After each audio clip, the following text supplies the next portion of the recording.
Welcome to unique GK channel. Hi friends, నమస్తే. గయ పేరు ఇకపై గయా జీ.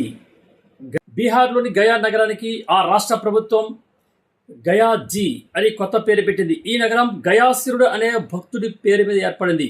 వాయు పురాణం ప్రకారం త్రేతాయుగంలో గయాసురుడు ఈ ప్రాంతంలో నివసించి శ్రీ మహావిష్ణువు కోసం తపస్సు చేసి వరం పొందాడు.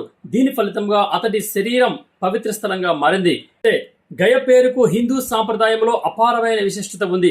ప్రతి సంవత్సరం లక్షలాది మంది హిందువులు ఇక్కడికి వచ్చి విష్ణు పద ఆలయం ఫల్గుణ నది వద్ద తమ పితృవులకు పిండ ప్రదానం చేస్తారు.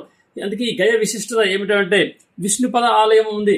ఈ విష్ణుపద ఆలయం ప్రధాన ఆకర్షణ, గయలోన ప్రధాన ఆకర్షణ ఈ విష్ణుపద ఆలయమే. ఈ ఆలయంలో శ్రీ మహావిష్ణువు పాదముద్రలు ఉన్నాయని నమ్ముతారు. ఈ పాదముద్రల వద్ద పిండ ప్రదానం చేయడం అత్యంత పవిత్రమైనదిగా పరిగణించబడుతుంది. పురాణాల ప్రకారం ఈ పాదముద్రలు విష్ణువు గయాసురుడి శరీరంపై ముద్రించినవి. దీనివల్ల ఈ స్థలము అత్యంత పవిత్రమైనదిగా ఉన్నది. నెక్స్ట్ ఫల్గు నది. ఈ ఫల్గు నది ఏంటంటే ఇది కూడా పవిత్రమైనది. ఈ నది తీరంలో శ్రాద్ధ కర్మలు, తర్పణాలు నిర్వహిస్తారు. ఈ నది కొన్ని సమయాల్లో ఉపరితలంపై కనిపించకపోయినా దాని పవిత్రత హిందూ సాంప్రదాయంలో ఎంతో గౌరవించబడుతుంది. అయితే ఈ గయ ప్రాంతానికి బౌద్ధ మతానికి సంబంధం ఉంది. ఏంటా సంబంధం అంటే గయ హిందూ తీర్థక్షేత్రంగా మాత్రమే కాకుండా బౌద్ధ మతస్థులకు కూడా పవిత్రమైన ప్రదేశం.